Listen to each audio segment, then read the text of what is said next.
Hey you guys, welcome back to the channel. I know it has been a super long time, but you're just gonna have to forgive me. Stuff's been going on, good stuff, not so good stuff, but I am like reconvening, getting back to where it started, and we're gonna start over. So last year, if you remember, I spent the summer in northern Maine visiting my family, making memories. Yeah, we made a lot of memories last year. We were planning on going back, and something happened this year. Something so different, something I didn't know that I would ever do or want to do or whatever, but maybe a week or so before we were getting ready to leave to start heading north, I came across a Facebook post, somebody who was looking for some work campers on the coast of Maine this time. I don't know if you know what work camping is, but essentially you work for the campground or for the organization in exchange for maybe it's a place to stay, maybe it's a discount, maybe it's an hourly wage, maybe it's everything. Each place is a little bit different. So they were looking for help with housekeeping. It was on average 20 to 25 hour commitment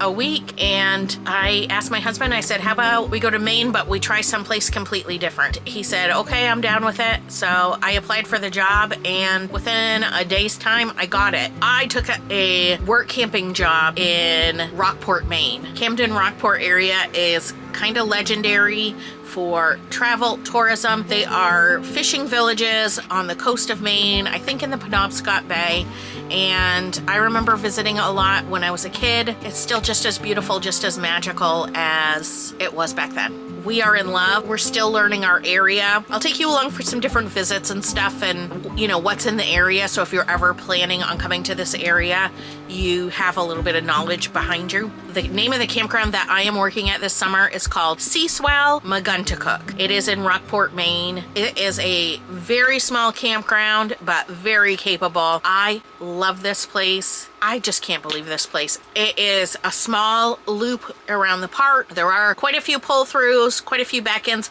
a lot of really good tent sites. And if you are a tent camper, you really get some of the best sites in this place. I would say this, although we can handle larger size rigs, I have seen 40-foot rigs in here. There's not a lot of places for those kinds of setups to be. So I would suggest calling before you book anything online so that you know that you can fit. If you are a smaller camper, you really have your choice around here. Our RV is 27 feet, and I feel like we could go in just about any site in the park. I really love that about this place. I am loving the vibe. I am loving everything this place has to offer. Our office, when you go in, it is an old barn and stable, and the corrals are still in there, and the horse names are still above each corral. I think it's just beautiful in there.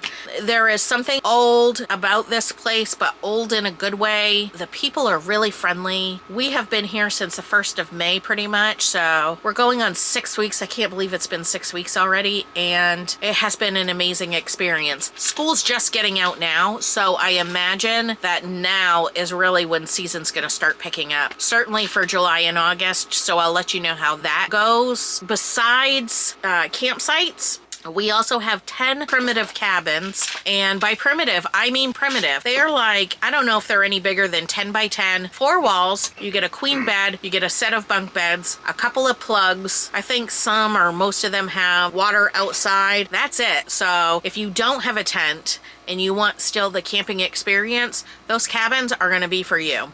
And then we have one fully furnished cabin. It's called the Captain's Cottage, and that is super cute too. It is a 1-bedroom, but I believe it has a pull-out sofa, so you can have, I think, 4 people in there. Very nice. Tonight, we are actually having a band play down at the waterfront. We're gonna go, so I'm gonna bring you with me so that you can see what's going on, and we'll show you around the place and show you what's special about Megunticook Campground.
feeling different this year than we were last year. And that is huge because we ditched our Jayco fifth wheel, we ditched our 1-ton pickup truck, and we bought ourselves a new to us Class C and a Jeep to tow behind. At some point, I will give you a tour of this place. It is a dump right now. We are in transition of a bunch of different things, so I will give you a tour. I will tell you what we like, what we don't like, if we've had any problems with this thing, you know, the whole setup.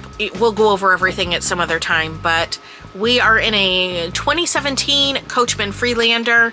The model is a 26 RS. Like I said, from tip to tail, it is 27 feet. It only has one slide, and that is where the bed is.